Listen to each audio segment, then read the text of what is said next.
They come to me, many of them, eyes trembling with tears. They cannot explain, why do I always fall for the same kind of man, they ask. Why does love always hurt like this? I do not answer immediately. I watch the unconscious moving behind their faces, and I see that it is not a man they have fallen for, it is an image.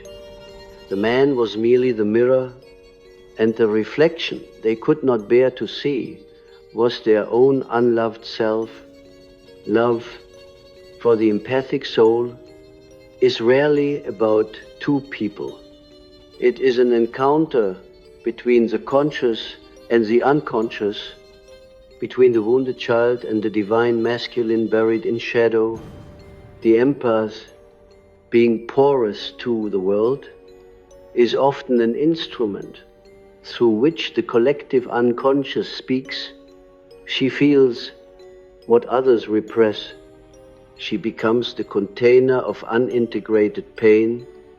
But when she meets a man devoid of emotional depth, cold, ruthless, and unfeeling, something ancient stirs in her, it is not attraction, it is recognition. For within her own depths lies a part of her that learned to survive by suppressing power, desire, and anger. She mistakes that repression for virtue and the mirror for destiny.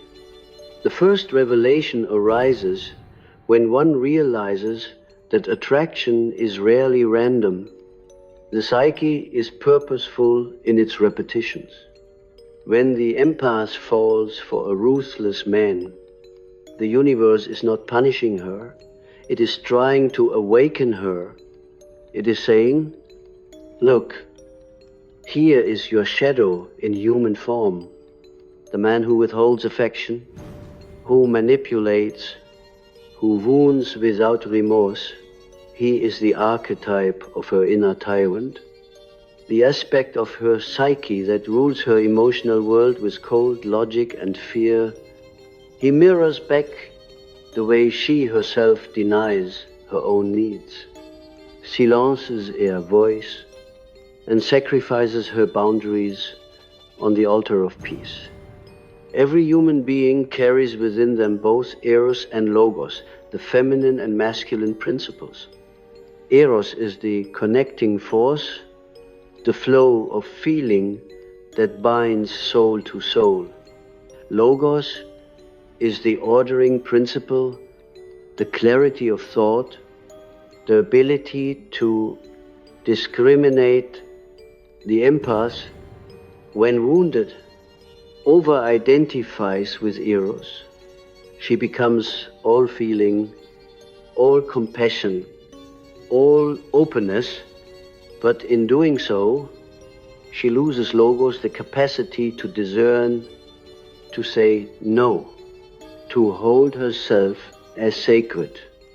The ruthless man, on the other hand, is often the inverse. All logos, no eros.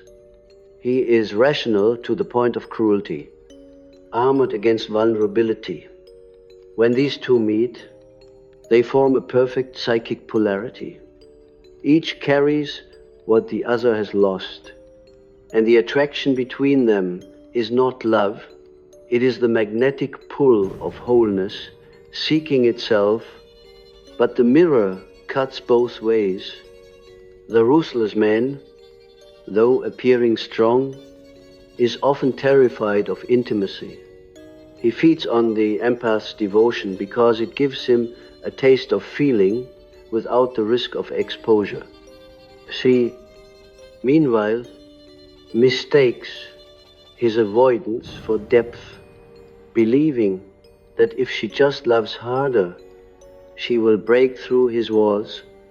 In truth, she is trying to heal the unfeeling father archetype buried within her, the one who never saw her pain, who taught her that love must be earned through suffering.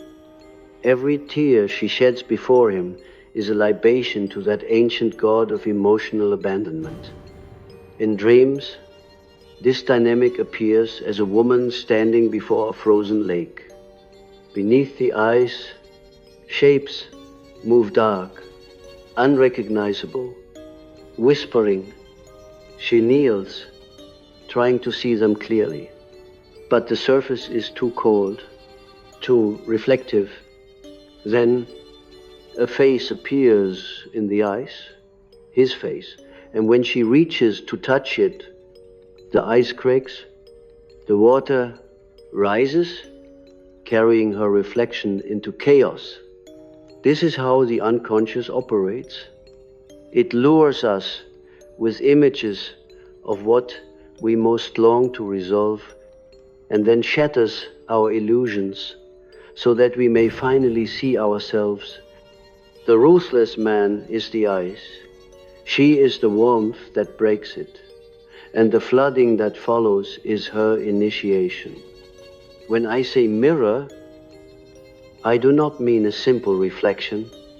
I mean the living archetype of the mirror, an instrument through which the unconscious manifests itself to consciousness. Mirrors do not flatter. They reveal, and revelation is never gentle. The empath's tragedy is not that she loves too much, but that she confuses the reflection for the real. She believes she has found her soulmate, when in fact she has found her soul's shadow. The pain that follows is not punishment. It is purification.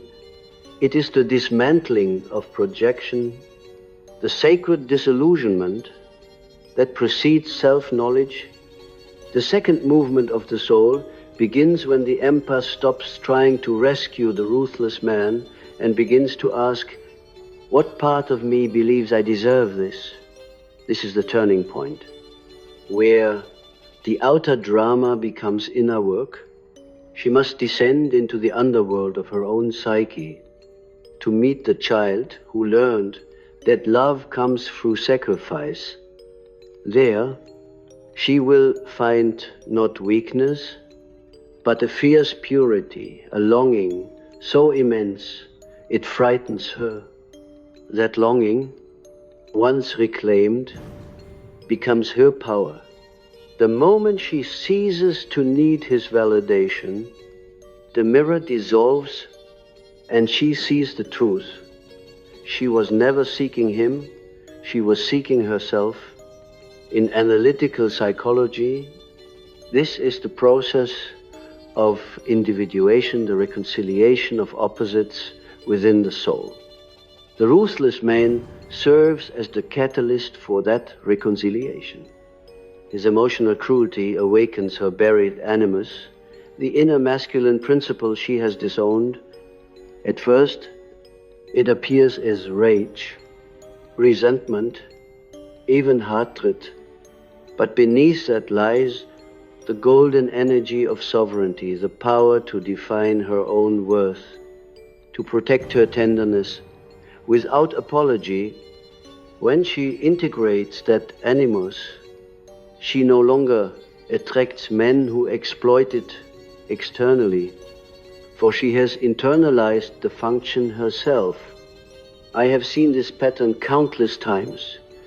The empath who becomes the queen of her own inner kingdom.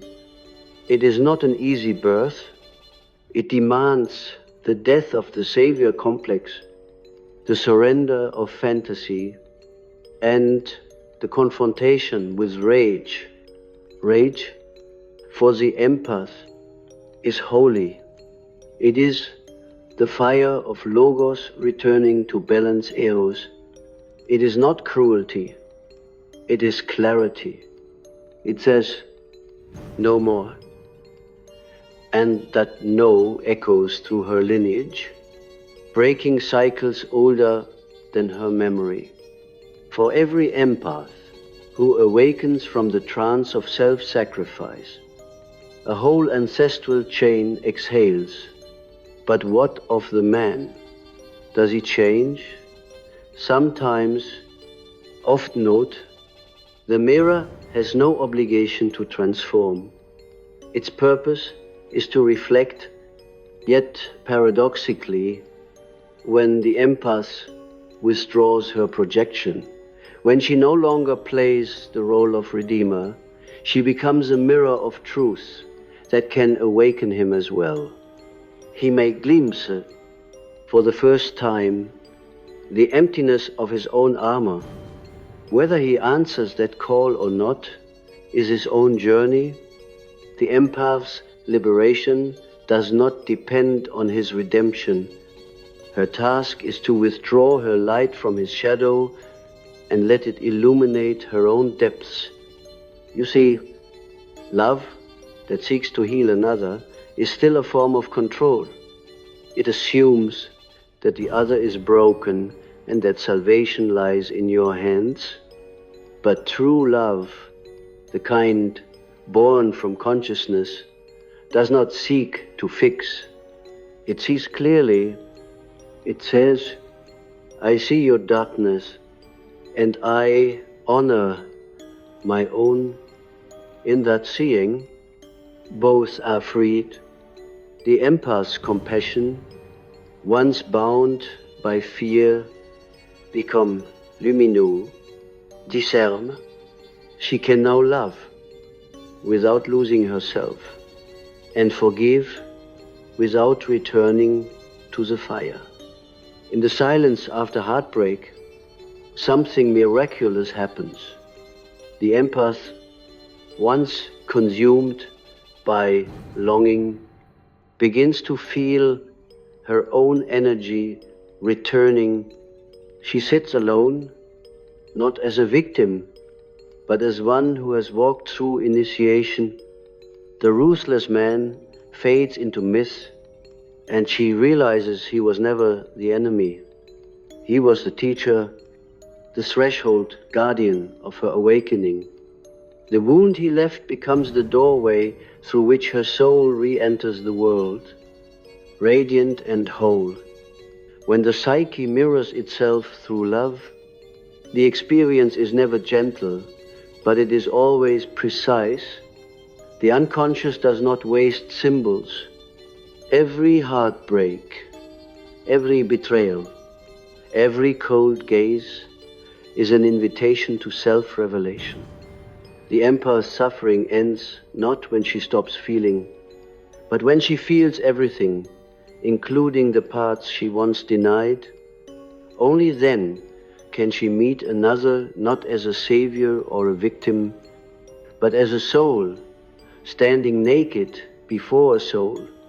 When we speak of the ruthless man, we must understand that he is not merely a person, but an embodiment of an archetype, is the dark face of the animus. The masculine principle within the woman's psyche. The empath does not fall in love with the man himself. She falls into the gravitational field of her own unintegrated animus. That animus is not evil. It is distorted. It has been shaped by centuries of silence, by a lineage of women taught to love through surrender and to survive through softness. When the empath meets the cold, emotionally impenetrable man, it is her animus calling her back to reclaim her lost fire. The ruthless man fascinates her precisely because he possesses what she has disowned: power, detachment, self-assertion. His coldness burns her because it mirrors the way she has frozen her own anger. In his dominance, she senses the shadow of her own potential sovereignty. Yet, because she does not recognize it as hers, she kneels before it. She calls it love. She says, if I can make him feel I will finally be enough. But what she truly seeks is not his love, it is her own permission to embody strength without losing tenderness. This is the sacred paradox of attraction. The soul draws to itself that which it has exiled. What the empath calls a toxic pattern is, in truth, a form of psychic communication. The unconscious speaks in the language of repetition until she listens. The same story will unfold with different faces. Each ruthless man will wear a new name, but his eyes will always be the same mirrors, reflecting her own refusal to claim her inner masculine. In analytical terms, we might say that her animus has split. One aspect appears as the idealized savior, gentle, wise, spiritual. The other manifests as the cruel tyrant, cold, distant, withholding. She swings between worship and resentment, devotion and despair, unable to integrate the two. The task of individuation requires that she descend into this polarity and allow both figures to speak. The Savior tells her, "You are pure only when you serve." The tyrant whispers, "You are nothing unless desired." Both are illusions born from wounds. When she recognizes them as internal, the spell begins to break. There is a moment every empath must face, a night so silent that the heart seems to stop whispering. In that stillness, she feels the full weight of disillusionment. The man she adored becomes transparent, a vessel emptied of meaning. What remains is the raw ache of abandonment, and beneath it, an ancient grief not bound to this lifetime. That grief belongs to the collective feminine, the sorrow of being unseen, unheard, unmet.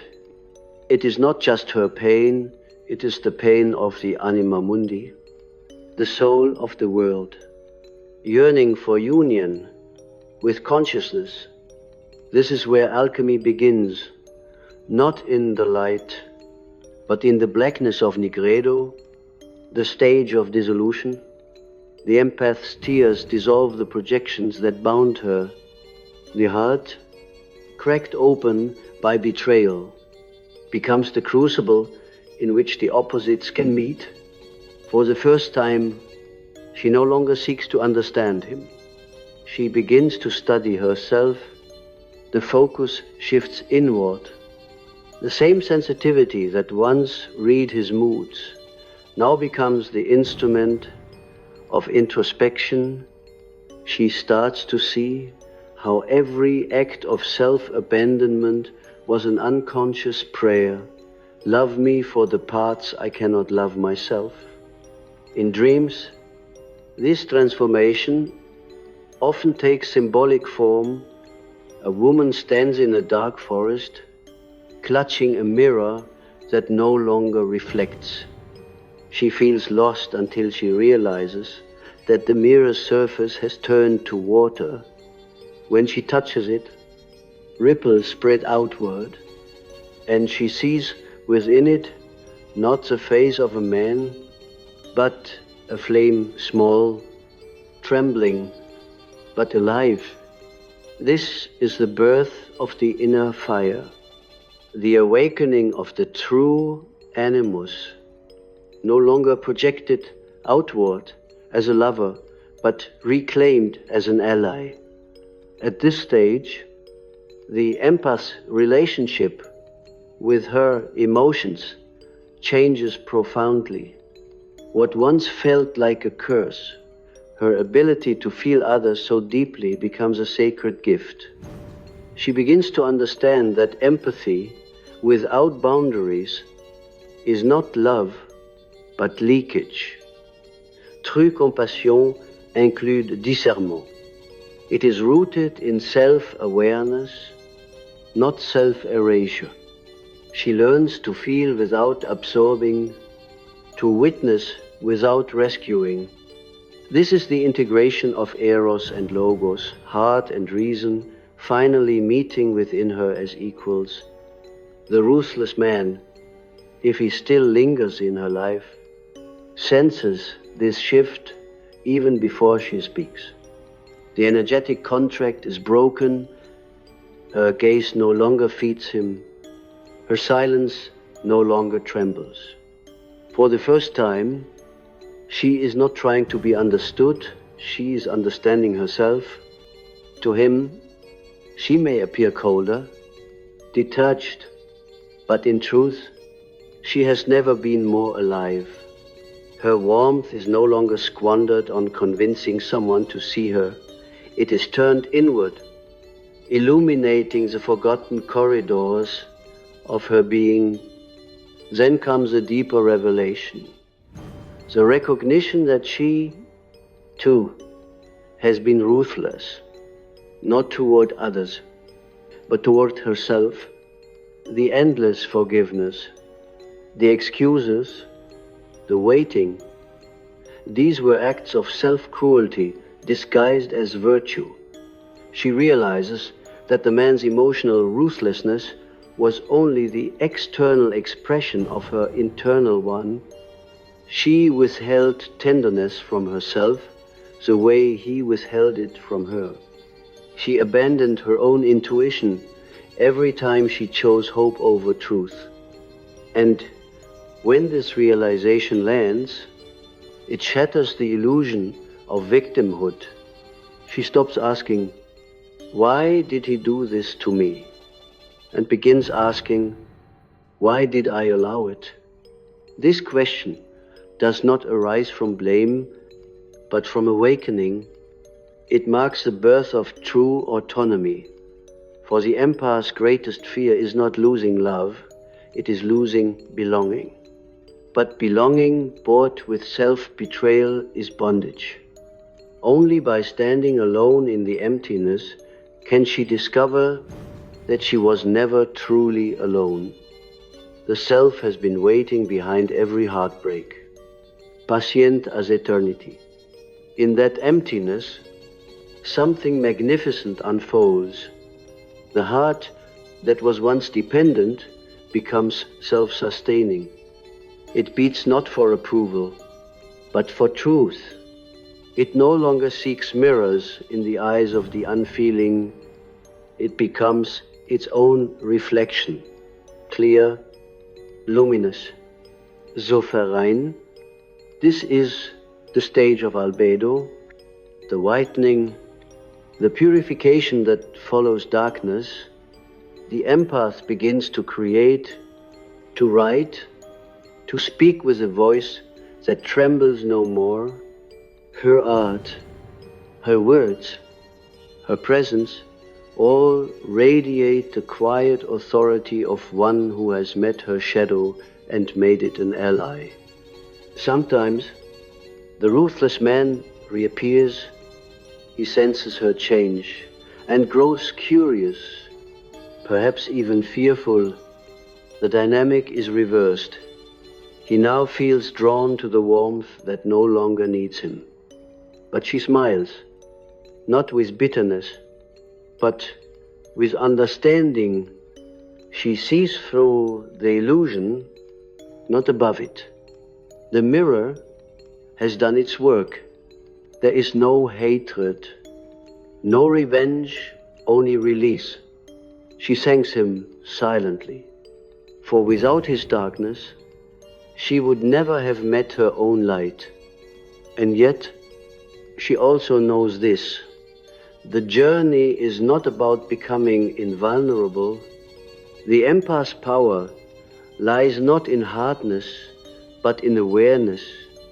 She will still feel deeply. She will still love fully.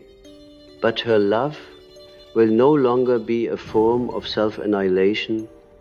It will be grounded in presence, anchored in the sacred, knowing that she is whole.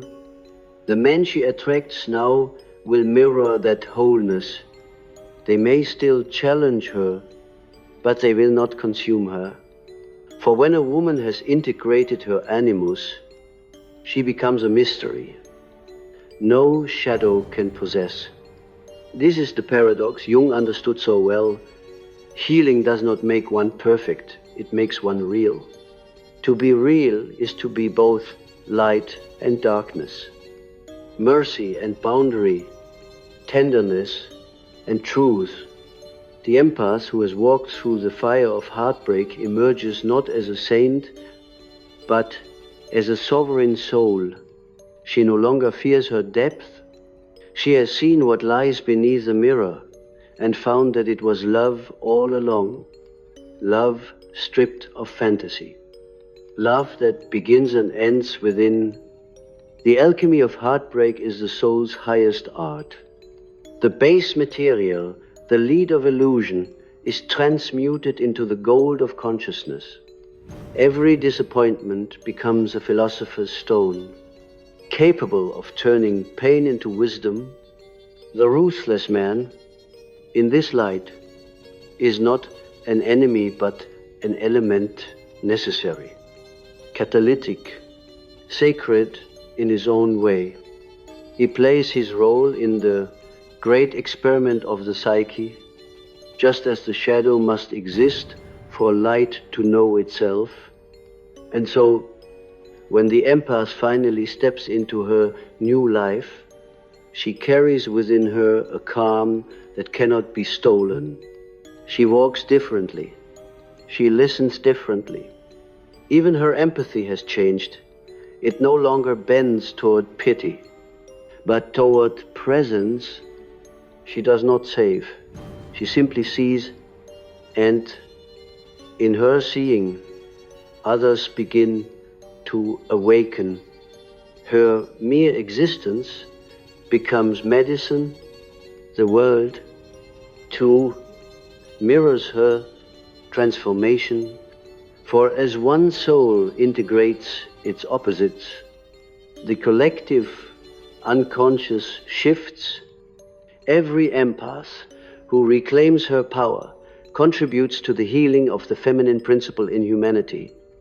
Every ruthless man she refuses to enable is confronted with his own shadow. This is how the microcosm becomes the macrocosm, how personal alchemy becomes collective evolution. The journey is not linear. There will be echoes of old patterns, moments of nostalgia for the familiar pain, but now she meets them consciously. When the echo calls, she smiles gently and says, "I remember you." And the echo fades, for recognition dissolves repetition. The deepest mystery of this journey is that what you thought was about love was never about another person. It was about reflection. The empath who once stood before the ruthless man begging to be seen must now become the seer. She must become the mirror itself, no longer distorted by longing or illusion, but clear, still, and awake. For when one becomes the mirror, there is no more chasing, no more projection, no more hunger for completion. There is only presence. To become the mirror means to cease identifying with what passes across its surface. Every emotion, every desire, every face that appears within the psyche is part of the dance between consciousness and the unconscious. The empath once mistook these images for her identity. She believed that if someone turned away, her worth disappeared with them. But when she awakens, she realizes that her value never moved. It was the mirror itself, not the reflection, that held the light. This is the final transmutation Jung spoke of, the union of opposites within the self. The ruthless man was not meant to be her partner in life, but her initiator in wholeness. Through him, she confronted her own repression. Through her, he glimpsed his lost humanity. They were both fragments of a larger pattern, the dance of anima and animus seeking reconciliation through human love. What failed between them on the surface succeeded in the depths. The soul needed that friction, that heartbreak, to polish the mirror until it reflected eternity. In this stage of awareness, the empath no longer fears darkness. She understands that what is dark is not evil, it is simply unlit consciousness. The ruthless man, in his emotional void, was not a villain, but an image of what happens when one's inner feminine is exiled. His inability to feel was not power, it was poverty. And her tendency to overfeel was not weakness, it was imbalance. The psyche demands equilibrium, and love is the alchemical vessel through which that demand is expressed. Every relationship is a chemical reaction. Every heartbreak is a purification. Now, she enters a subtler phase of love, one that is no longer romantic but sacred. She begins to see every encounter as a mirror, the friend who listens, the stranger who irritates her, the child who laughs all, are fragments of the same vast consciousness reflecting itself. Her sensitivity, once a burden, becomes a compass. It no longer seeks to merge, it seeks to witness. When she looks at others, she does not lose herself in their stories.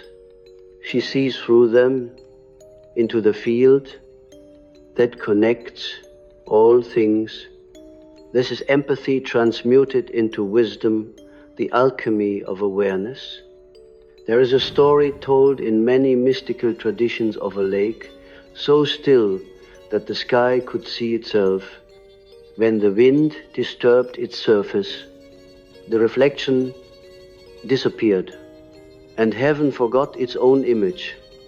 Humanity is that wind, our emotions, our projections, our desires. They ripple the surface of the soul. But when consciousness becomes still, when the empath withdraws from the storm of longing, the reflection returns. Heaven recognizes itself in the human heart. The ruthless man was simply the gust that showed her how restless her waters had become. At this point, the empath no longer seeks closure. She understands that the story never truly ends, because it was never only hers. The unconscious continues to move through her, through everyone, evolving, learning, balancing. She may still feel echoes of the past, the sudden memory of his eyes, the scent of absence, but she meets them with reverence, not resistance. These are not hauntings, they are reminders that love's lessons are eternal. In Jungian language, she has achieved the conjunction, the conjunctio, the mystical union of the inner masculine and feminine. It does not mean she no longer desires partnership. It means she no longer needs it to feel whole. And because of that, she becomes magnetic in a new way. Not through vulnerability or need, but through essence. People sense her energy and are drawn, yet they cannot possess it. She gives freely without losing herself. Her love no longer saves it, awakens in dreams. This stage often appears as a vast mirror floating in space.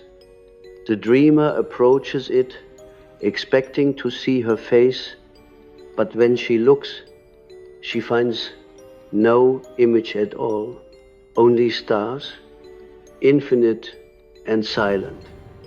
This is the revelation of the self, that the personal story was merely one thread in the fabric of eternity. The empath's compassion expands beyond individuals. It embraces existence itself. She loves because love is what she is. Jung once said that what we call love is often the urge of the self toward wholeness. The ruthless man served that urge perfectly. His absence forced her inward. His indifference revealed her dependency.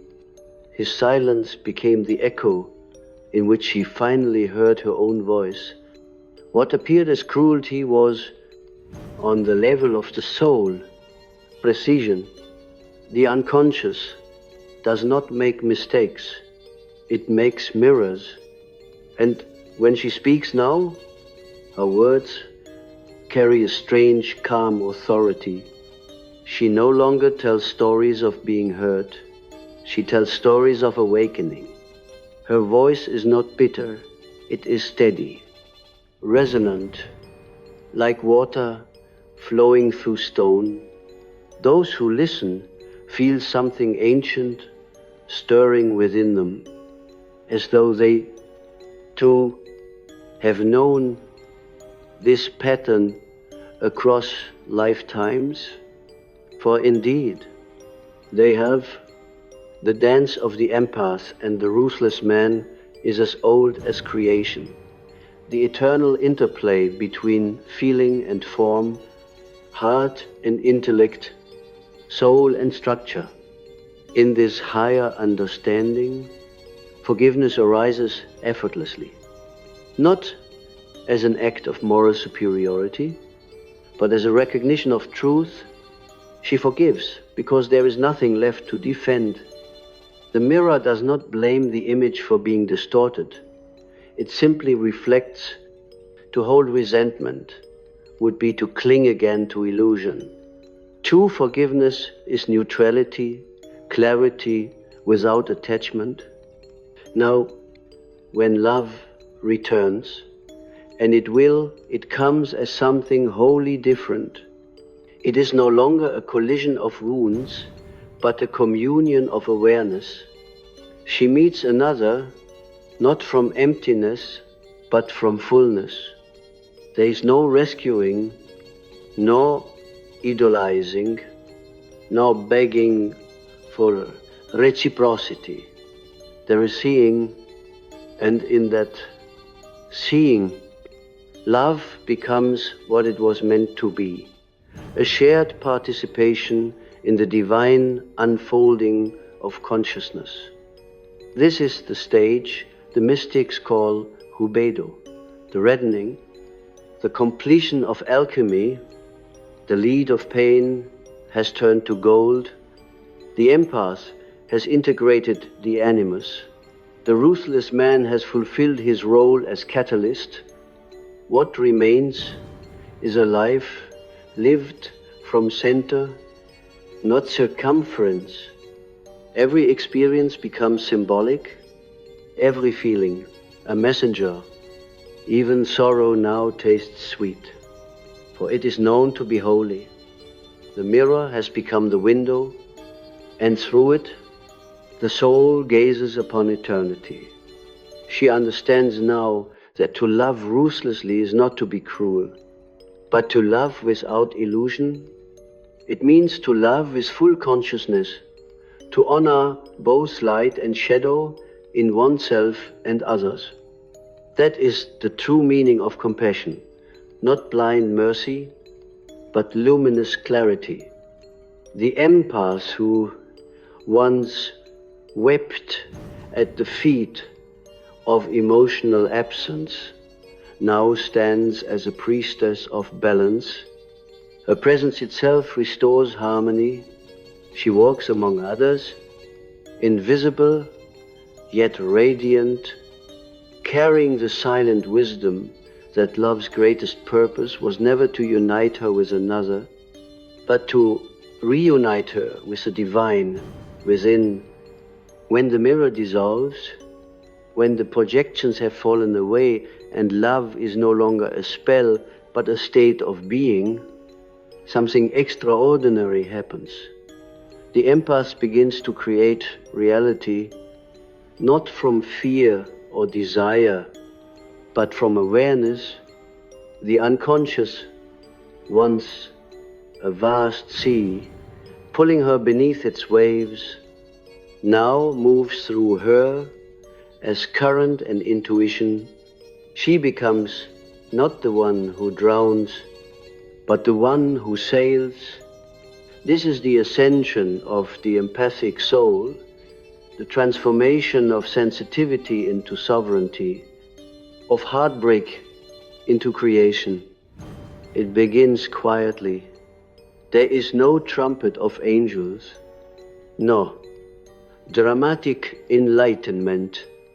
It is a subtle shift, like waking from a long dream and realizing the world was never against you. It was speaking your inner language. The ruthless man, the endless cycle of emotional ache, the longing for recognition, all of it was the unconscious sculpting you into a vessel strong enough to hold consciousness itself. You thought you were chasing love, but love was chasing awareness through you. At this level, Jung would say that the self begins to operate consciously in the world. The archetypes that once possessed you, lover, martyr, healer, now become tools in your creative hand. You are no longer bound to them. You invoke them as needed, then release them. The empath becomes the alchemist who understands symbols as living forces. When anger rises, she sees Mars. When tenderness stirs, she feels Venus. When wisdom speaks, she hears Hermes whispering through her intuition. The gods of the unconscious, once feared as chaotic impulses, become collaborators. She has stepped from the dream into the dreamer's role. And what of love now? It no longer wears the desperate mask of need. Love becomes vast, so vast that it cannot be contained by one person. It flows through art, through creation, through presence. It nourishes trees, animals, strangas, even silence. The empath who once sought to be chosen now chooses to bless. Her presence alters the field around her because it no longer vibrates with hidden wounds. It vibrates with coherence, the alignment of inner and outer truth. Others feel peace in her company, though they cannot explain why. They are touching consciousness, unmasked. This is what Jung called participation, mystique in its highest form, not the unconscious merging that dissolves identity, but the conscious participation in the sacred pattern of life. The empath no longer lives for love. She lives as love. She no longer searches for mirrors in human form because she has become the reflection of the divine observing itself through matter. She has joined the eternal dialogue between spirit and form. Yet, this awakening is not without its loneliness. To live without illusion is to walk among many who still dream.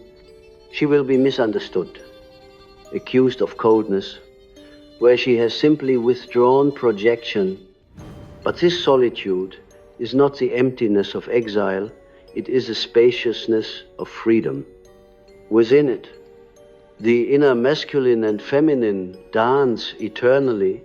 He, the clarity of logos, she, the flow of eros and their union, gives birth to creativity. what was once emotional dependency now becomes generative power. Sometimes, at night, she feels the echo of her old self, the empath who waited by the phone, the girl who believed that love was something to earn. But now she smiles at that version of herself with tenderness, not shame. She understands that every stage was sacred. Without the illusion, there could be no awakening. Without the mirror, there could be no light.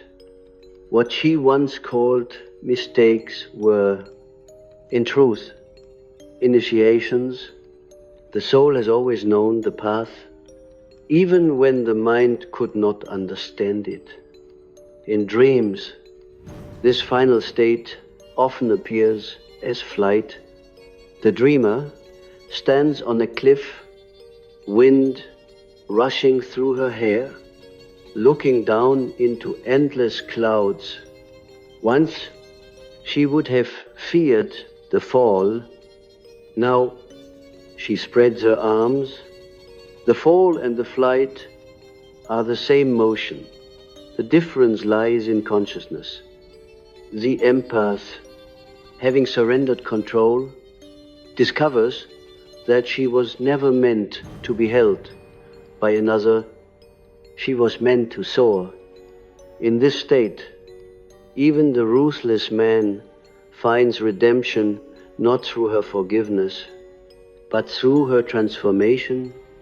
On the archetypal plane, the polarity has resolved.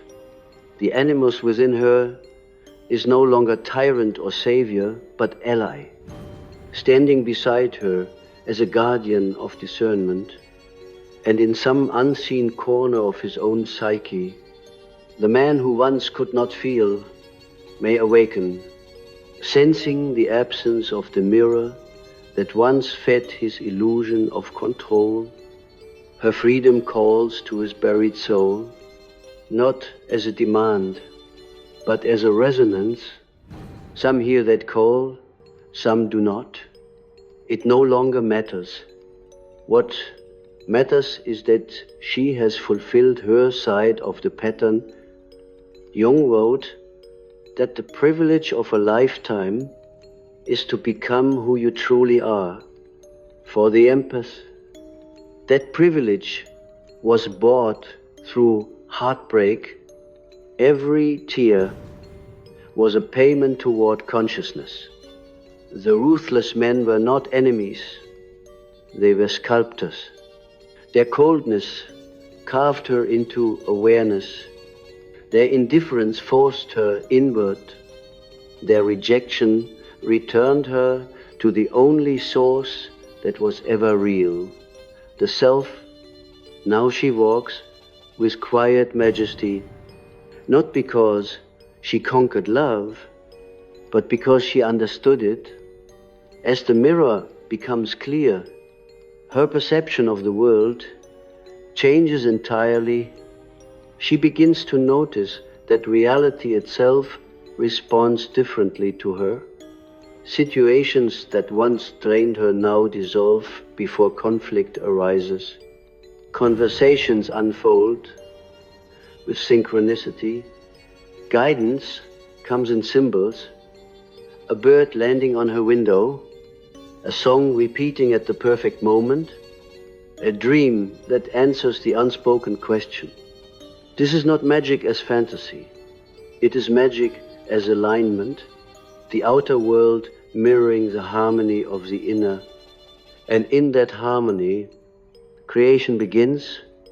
The empath, now aware of her own archetypal nature, becomes artist, teacher, healer, or mystic, not because she seeks to help others, but because creation overflows through her.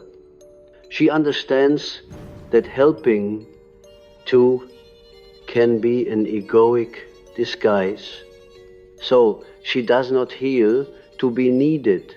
She heals because healing is the song of her soul. She does not speak to be followed. She speaks because silence has ripened into wisdom. Every act, even the smallest, becomes an offering to the collective unconscious, a ripple of light within the eternal mirror of humanity. There comes a final realization, and it is both humbling and exalted. She was never the empath, and he was never the ruthless man. These were roles consciousness played to remember itself. Beneath the archetypes lies the eternal self, vast, untouchable, infinite. The mirror was always God looking at God through human eyes. The empath's suffering was the price of awakening from separateness into unity. The ruthless man was a shadow of that unity, the forgotten half of love that needed to be seen. And so the story ends where it began, with a mirror. Only now, when she gazes into it, she does not see a face at all. She sees movement, light, shadow, eternity, weaving itself through form. She understands that to live as consciousness is not to escape the human experience, but to embody it fully, to love and to lose, to hope and to grieve, to build and to let go. These are the ways the infinite experiences itself through the finite. The empath, healed of illusion, does not float above life. She lives it more deeply than ever before. When she meets love again, it will not be a mirror, it will be a window. Together, two souls who have integrated their opposites will gaze not at each other, but through each other, into the divine, and through them, love will once again learn itself anew. For that is the secret Jung left hidden between his words. The purpose of relationship is not happiness, it is wholeness. And wholeness is not the end of longing. It is the transmutation of longing into creation. When you understand this, you realize that even the ruthless ones were angels in disguise, teaching you the unbearable truth that love was never something to receive. It was what you were waiting to be remembered. And now, at last, you remember